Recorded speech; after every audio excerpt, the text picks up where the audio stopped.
अस्सलाम वालेकुम। खैरियत से हैं आप? मैं नवाज़ ख़ान।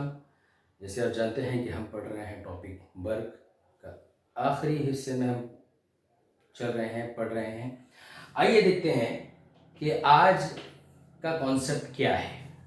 जिस तरह से हमने पिछले वीडियो में देखा था कि बरक़ी के हरारती असरात कैसे पैदा होते हैं जोल के कानून की रूह से। जिस तरह से हमने देखा था मसावात H = I²RT एक मसावात है। इससे जोल का कानून साबित होता है कि किसी मज़ाहमे में पैदा होने वाली जो हरारत की मिकदार होती है वो बरक़ी के मुरब्बे के साथ रास्त तनासुब रखती है, सीधे तनासुब रखती है। उसी तरह से दिए हुए करंट के जो मज़ाहमत है उसके साथ भी रास्त तनासुब रखती है। उसी तरह से वक्त के साथ भी रास्त तनासुब रखती है। ये मसावत आपको याद रखनी है। आइए देखते हैं कि आज बरक़ी के हरारती असर के अमली इस्तेमालात हम कहाँ पर इसको इस्तेमालात करते हैं, कहाँ पर इसका इस्तेमाल करते हैं। ठीक है, हरारती असर का कहाँ पर और किन आलात में, किन बरक़ी आलात में इसका इस्तेमाल होता है, आज हम मुताला करेंगे। Practical applications of heating effect of current. बहुत से आलात में हरारत का बढ़ना एक नागुज़ीर माना जाता है, नापसंदीदा माना जाता है, क्योंकि हो सकता है कि बहुत से बरक़ी आलात ऐसे हैं जिसमें हरारत बढ़ने से बरक़ी मुकम्मल तौर पर बहना बंद हो जाएगी या कट हो जाएगी या उसके कई नुकसानात वाक़ हो सकते हैं। लेकिन कुछ ऐसे भी आलात हैं जिसमें से बरक़ी गुज़रने पर जो हरारती तवानाई में तब्दील होते हैं या तब्दील होता है तो उन आलात से हम फ़ायदा उठा सकते हैं, उसका इस्तेमाल कर सकते हैं। जैसे आप जानते हैं प्रेस, इस्तरी जिसको हम कहते हैं, और इसके अलावा है बरक़ी तंदूर, इलेक्ट्रिक हीटर जिसको हम कहते हैं, जिससे हम खाना बनाते हैं, बरक़ी चूल्हा भी जिसको हम कहते हैं, और हीटर का इस्तेमाल करते हैं पानी गर्म करने वगैरह के लिए। तो ये जो आलात हैं, ये बरक़ी आलात जो हरारती तवानाई में तब्दील करते हैं, तो इन आलात से हम फ़ायदा उठा सकते हैं या इस्तिफ़ादा हासिल कर सकते हैं। एक बेहतरीन मिसाल लेंगे कि बल्ब जो है, बल्ब मालूम है आपको, बल्ब की ईजाद हुई थी कई सदियों पहले। तो उसको ईजाद करने वाले जो साइंसदान थे वो थॉमस एल्वा एडिसन ने बल्ब की ईजाद की। बल्ब को आपने देखा है कि उसके अंदर एक फिलामेंट पाया जाता है। वो फिलामेंट एक धातु से बना होता है जिसको टंगस्टन कहते हैं। बल्ब के अंदर टंगस्टन का फिलामेंट पाया जाता है, तो इस तरह का होता है। आपने देखा है बल्ब के अंदर टंगस्टन का फिलामेंट होता है जो जलकर रोशनी फराहम करता है। किस तरह से जलता है, किस तरह से वो रोशनी खारिज करता है, देखिए। क्योंकि सबसे पहले टंगस्टन के मुताल्लिक जानना ज़रूरी है। ये ऐसी धातु है जिसका नुक्ता गदाखत जिसको हम कहते हैं, मेल्टिंग पॉइंट 3380 डिग्री सेल्सियस है। 3380 डिग्री सेल्सियस है। टंगस्टन को जैसे ही हम बल्ब के अंदर नस्ब करेंगे तो हो सकता है कि वो इतनी दर्जे हरारत तक बढ़ जाएगा कि वो रोशनी खारिज करते करते वो गैर मुस्तहकम हो जाएगा या वो रोशनी खारिज करना बंद करेगा। तो उसको मुस्तहकम करने के लिए, यानी उसके दर्ज हरारत को बरकरार रखने के लिए, हम बल्ब के अंदर कुछ हाजिज अशिया, हाजिज जिसमें से बरक़ी नहीं गुजरती, ठीक है, हाजिज अशिया का इस्तेमाल करते हैं। अब हाजिज अशिया का इस्तेमाल हम किस सूरत में करते हैं? हाजिज अशिया का इस्तेमाल हम गैसेस की सूरत में करते हैं।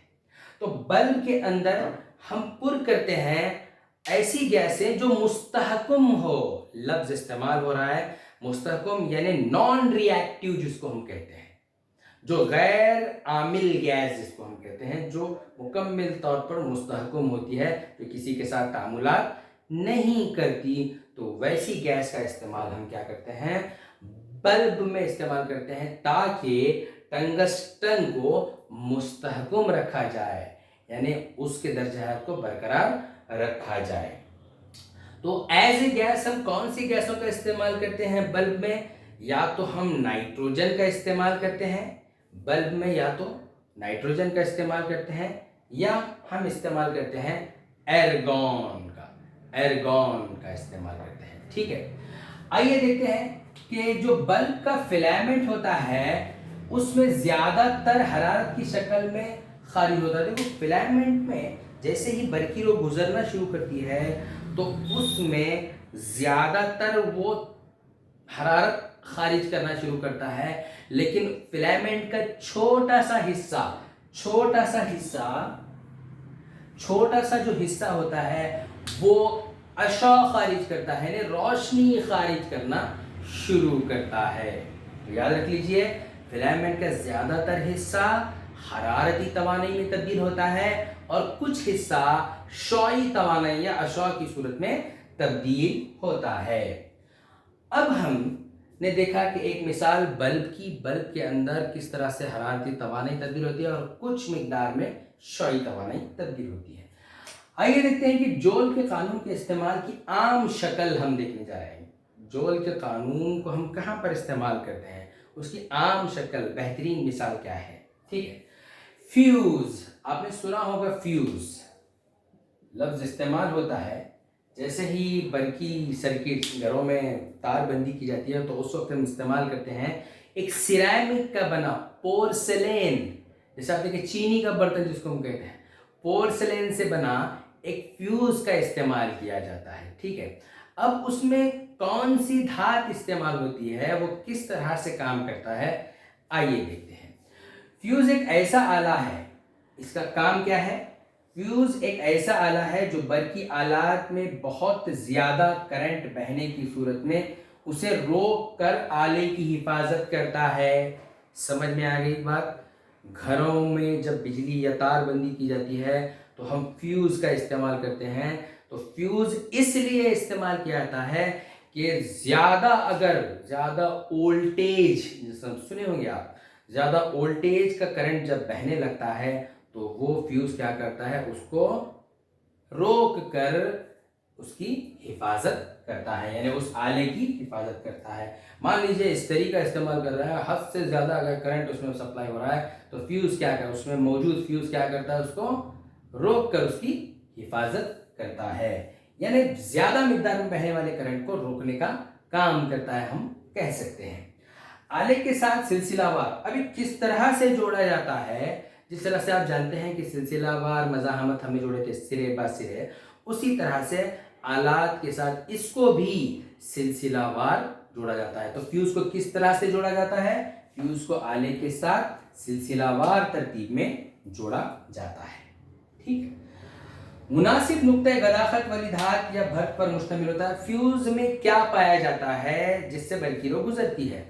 फ्यूज में एक मुनासिब नुक्ते गदाखत लफ्ज इस्तेमाल हो रहा है, नुक्ते गदाखत, मेल्टिंग पॉइंट, एक ऐसे मेल्टिंग पॉइंट वाली धात का इस्तेमाल होता है जो हद से ज़्यादा बरकीरों को बहने की इजाज़त नहीं देता। अगर हद से ज़्यादा बह रहा है तो क्या होता है, आइए देखते हैं। तो यहाँ पर हम इस्तेमाल करते हैं मुनासिब नुक्ते गदाखत की धात या भर्त का इस्तेमाल करते हैं।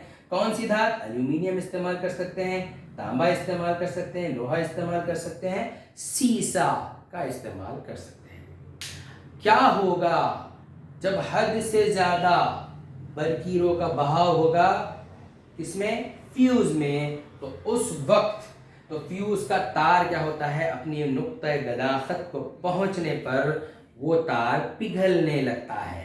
फ्यूज का तार क्या होने लगता है, हद से ज़्यादा बरकीरों बहने लगी तो फ्यूज का तार क्या होता है, पिघलने लगता है। तो पिघलने पर क्या होता है, कनेक्शन जो मौसीलियत होती है वो कट जाती है, टूट जाती है, जिसकी वजह से बरकीरो नहीं बहती।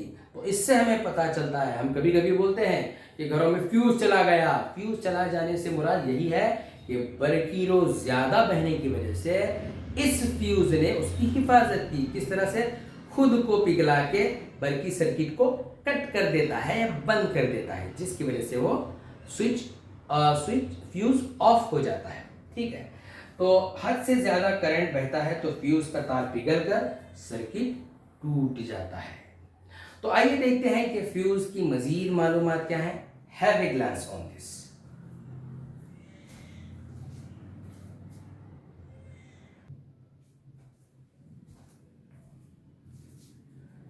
آئیے دیکھتے ہیں کہ گھریلو فیوز کتنے ایمپیئر کا ہونا چاہیے. کئی طرح کے فیوز ہوتے ہیں، جیسے 1 ایمپیئر کا ہوتا ہے، 2 ایمپیئر کا ہوتا ہے، 3 ایمپیئر کا ہوتا ہے، 5 ایمپیئر کا ہوتا ہے، 10 ایمپیئر تک کا فیوز ہوتا ہے جو گھروں میں اکثر و بیشتر استعمال ہوتا ہے. ایک مثال لیں گے اور سمجھنے کی کوشش کریں گے کہ کتنے ایمپیئر کا فیوز کیسے استعمال ہوتا ہے. ایک برقی پریس استری ہے جو 1 کلو بجلی 1 کلو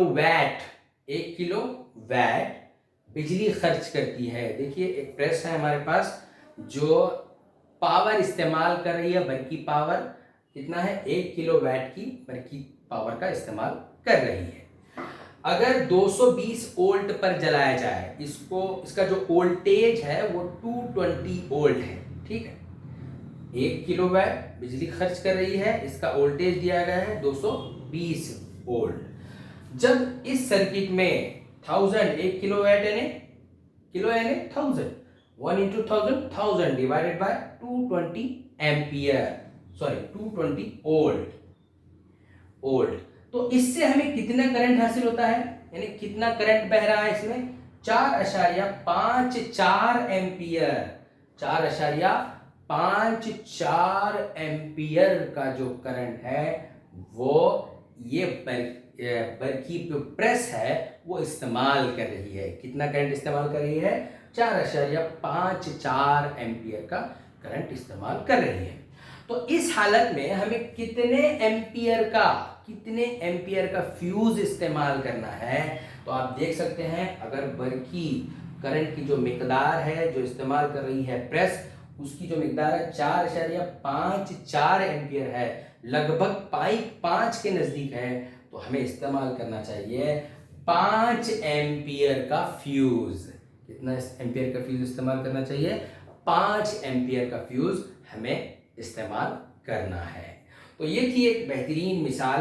آپ اس کو سمجھیں اور اس کانسیپٹ کو سمجھنے کی کوشش کیجئے. اس کا تھوڑا سا حصہ اب برق چیپٹر کا باقی رہ گیا ہے. انشاءاللہ ہم اگلے ویڈیو میں اس کو مکمل کریں گے. اجازت دیجئے. السلام علیکم ورحمۃ اللہ وبرکاتہ.